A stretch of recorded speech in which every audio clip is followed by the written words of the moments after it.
The Crypto.com arena dimmed. The crowd at the 2026 Grammy Awards fell into a rare, reverent silence. And in that moment, it became clear this was not just another tribute. This was grief on display.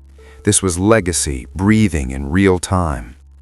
As the opening notes of War Pigs echoed through the venue, cameras slowly found Sharon Osbourne, Kelly Osbourne, and Jack Osbourne seated together, holding hands, their faces already trembling with emotion.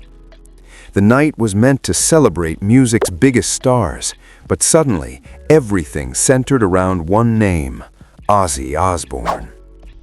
For years, the world had known Ozzy Osbourne as the Prince of Darkness, the wild frontman of Black Sabbath, the larger-than-life rock god who shocked, terrified, and thrilled generations.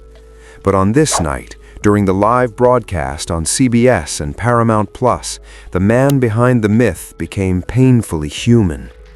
As Post Malone stepped onto the stage to lead the tribute, joined by Slash and Chad Smith of the Red Hot Chili Peppers, the performance transformed into something far more intimate than spectacle.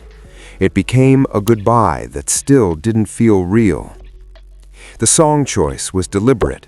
War Pigs isn't just one of Ozzy Osbourne's most iconic tracks. It's a protest, a warning, a howl against destruction, corruption, and the darkness of human intent. As the lyrics spoke of evil minds plotting destruction, of sorcerers of war, the words felt heavier than ever. They weren't just about global conflict anymore. They felt like a reflection of loss, of the battles Ozzy fought both publicly and privately, and of the world continuing on without him.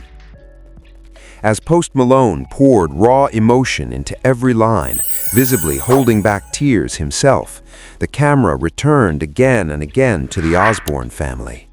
Sharon Osbourne lowered her head, shoulders shaking, her grief no longer containable. Kelly Osbourne wiped tears from her face, her expression a mixture of heartbreak and pride. Jack Osbourne stared at the stage, eyes glassy, jaw clenched, as if trying to stay strong for the women beside him. In that moment, they weren't celebrities. They were a family surviving the unthinkable. Behind the scenes, earlier in the night, Kelly Osbourne spoke quietly about what this tribute truly meant. She revealed that while the world was honoring her father, the evening was just as much about her mother. "We're here to support her through it," she said, referring to Sharon Osbourne, the woman who stood beside Ozzy Osbourne through addiction, illness, controversy, and triumph. The tribute wasn't just recognition of a rock legend. It was recognition of a marriage, a partnership, a shared life lived in chaos and love. What many fans may not have realized is how close the Osbourne family has grown since Ozzy Osbourne's passing. Kelly, Jack, and Sharon admitted that grief has reshaped them. "We're closer now than we ever have been," one of them shared. Loss stripped everything else away. Fame, success, and public image no longer mattered. All that remained was family. All that remained was memory. As the performance intensified, Slash's guitar screamed with haunting precision, while Chad Smith drove the rhythm with a force that felt almost ceremonial. It wasn't flashy, it wasn't overproduced, it was raw, heavy, and respectful, exactly how Ozzy Osbourne would have wanted it. Each note felt like a heartbeat, each lyric like a confession. The audience stood frozen, many with tears in their eyes, fully aware they were witnessing a once-in-a-generation moment. The grief etched across Sharon Osbourne's face told a story words never could. For decades, she was known as Ozzy's manager, protector, and fiercest advocate. She fought for him when the industry doubted him, when critics mocked him, and when his health began to fail. Now, seated alone without him, she represented the quiet aftermath of a loud life. The applause of millions couldn't fill the space he left behind. Later, reflecting on her father's legacy, Kelly Osbourne admitted something surprising. Despite growing up surrounded by fame, she never truly grasped the magnitude of what Ozzy Osbourne meant to the world. "I didn't realize just how much he was loved," she said. And perhaps the most heartbreaking part of all, neither did he. Ozzy, for all his influence, never fully saw himself the way the world did. He wasn't chasing immortality, he was chasing music, he was chasing connection. That humility, according to his children, was the real magic. Ozzy Osbourne didn't perform for accolades. He performed because he loved his fans. He performed because music saved him. From the very beginning, he was unapologetically himself, flawed, funny, chaotic, and honest.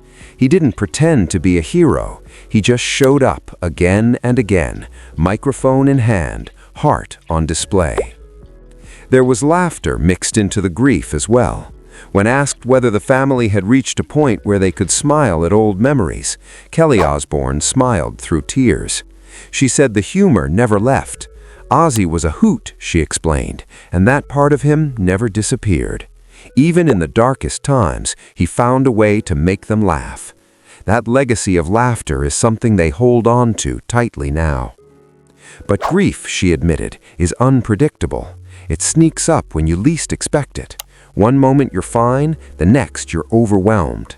There's no roadmap, no finish line, no right way to grieve. There really isn't a way to work through it, she quietly said. I mean, I'm trying. That honesty resonated deeply, especially with fans who have walked similar paths of loss. As the final notes of War Pigs rang out, the crowd erupted into a standing ovation that felt endless. It wasn't just applause for the performers, it was gratitude. Gratitude for the music, for the memories, and for a man who gave everything he had to his art. Post Malone stood silently on stage, head bowed, clearly moved by the weight of the moment. Slash rested his guitar against his leg, eyes closed. Chad Smith wiped sweat from his face, breathing heavily, as if he'd just run a marathon of emotion. For the Osbourne family, that applause was bittersweet. It confirmed what they were still learning, that Ozzy Osbourne belonged to the world as much as he belonged to them. And yet, no amount of public love could replace the private moments, the dad jokes, the laughter, the quiet nights at home. That contrast is something they will carry forever. The 2026 Grammy Awards tribute wasn't about death, it was about survival. It was about how music outlives the body, how legacy outlasts pain, and how love remains even when the person is gone. In honoring Ozzy Osbourne, the industry wasn't just celebrating a rock icon, it was acknowledging a man who reshaped music, challenged norms, and stayed true to himself until the very end. As the night moved on and the show continued, the image that lingered most wasn't the stage, the lights, or the celebrities. It was Sharon Osbourne holding her children close, tears streaming freely, as the world finally paused long enough to say thank you to the man they loved. In that moment, Ozzy Osbourne's legacy wasn't measured in albums sold or awards won. It was measured in hearts touched. And perhaps that's the greatest tribute of all.